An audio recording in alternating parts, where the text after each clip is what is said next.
నువ్వు ఎంత time waste చేస్తుందో అంత ఇందులో కనబడుతుంది. మేడాకే చూపిస్తాను, ఎవరికే కాదు. రాయటానికి గంట పడుతుంది ఒక బుక్కి. నీకు అదే చెప్తాను.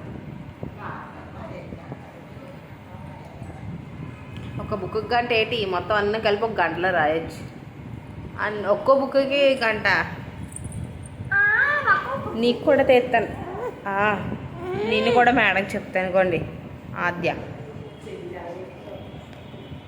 ఎంతసేపు అలా ఏడుస్తూ ఉంటుంది.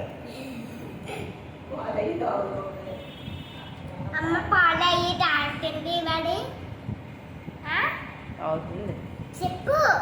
నువ్వు నీ గురించే నిన్నే చూపిస్తున్నాను, టైం వేస్ట్ చేస్తున్నావు కదా. రాయకుండా అదే కనబడుతుంది. రాదు రౌండ్గా ఉంది. దాయి చందమామ బొమ్మ. ఇదిగో చందమామ. ఇదే చందమామ, ఇదే చందమామ. అదిగోండి మేడం, అలా టైం వేస్ట్ చేస్తాడు. రాయుడు ఇందాక నుంచి అదే రాస్తున్నాడు చూడండి.